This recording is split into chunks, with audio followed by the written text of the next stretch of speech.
Okay, let's talk about something that can be pretty confusing. Why do Christians eat pork? And what's the deal with not observing the Sabbath? These questions pop up all the time, especially when you look at what Jesus himself said about the Old Testament law. It really seems like a major contradiction. So let's dive in and really try to unravel this puzzle. The whole thing gets tricky because of what Jesus himself said.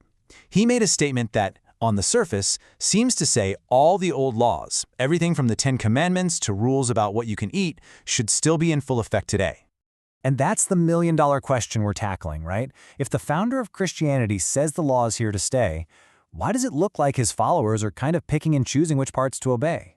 It's a totally fair question, and the answer is, well, it's a lot more interesting than you might think. To really figure this out, we've got to start where all the confusion begins, with the very words of Jesus right there in the Gospel of Matthew. Yep, here it is. Jesus is about as clear as you can get. I didn't come to get rid of the law. In fact, he doubles down, saying not one tiny bit of it is going to disappear. This really sets up the central problem that the Apostle Paul has to unpack for everyone later on. So how in the world do we square this circle? Well, the key to unlocking this whole thing actually comes from the Apostle Paul. He makes this fascinating argument that the solution isn't about changing the law, it's about changing the person's relationship to the law. And this right here, this is the pivot point for the entire argument. Paul's big idea isn't that God just threw out the old rulebook one day. No, instead, something incredibly profound happens to the believer that completely changes their legal standing before the law. Now, to get his point across, Paul uses a legal metaphor, so we just need to get one word straight: jurisdiction. You've probably heard it before. It's just the official power a law has over a person or a place. Keep that word in mind. And here it is, Paul's brilliant insight from Romans chapter 7.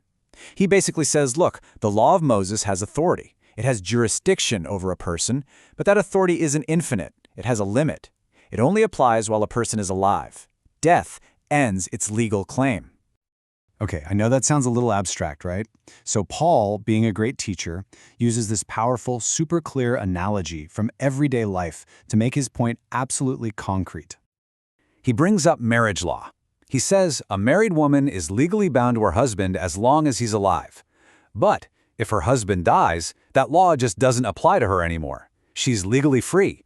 The law itself didn't change at all, but her status changed because a death occurred. So you see the logic. You've got a binding law, a death happens, and boom, that person is released from that law's power, from its jurisdiction.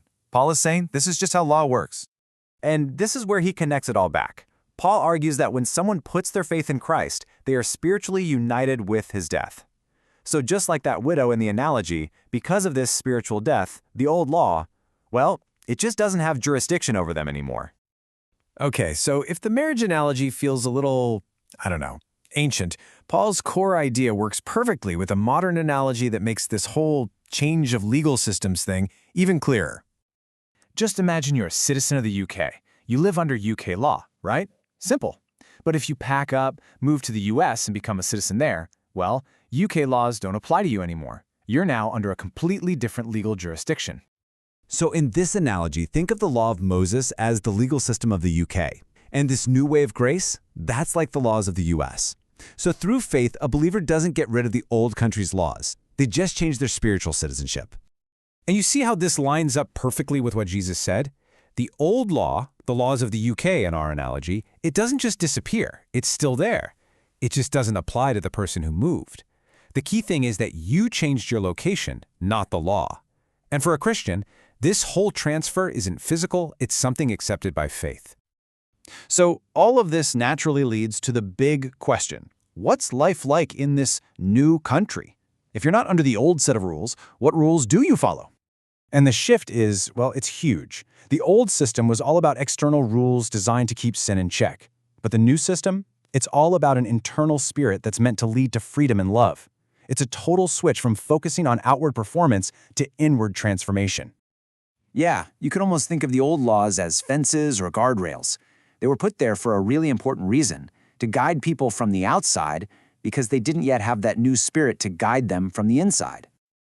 But in this new system, God's goal isn't just to stop bad behavior. It's to actually create good behavior from the inside out. It's about freedom from those old restrictions because now you have a new internal compass that points you towards what's right. And Paul, he just boils this entire new life down to one incredibly powerful sentence. It's not about meticulously checking off a list of rules anymore. He says the only thing that really counts is a real living faith that shows itself through acts of love. So here we are, full circle. The law of Moses was never tossed out, just like Jesus said it wouldn't be. Instead, through faith, the believer's whole legal status changes. They're just transferred out from under its jurisdiction. And that leaves us with one last, really crucial question. If your life isn't about checking boxes on an ancient legal code anymore, then what does it actually mean to be guided by that internal spirit? What does a life defined by faith expressing itself through love really truly look like? And that, right there, is both the central challenge and the incredible freedom of this new way of living.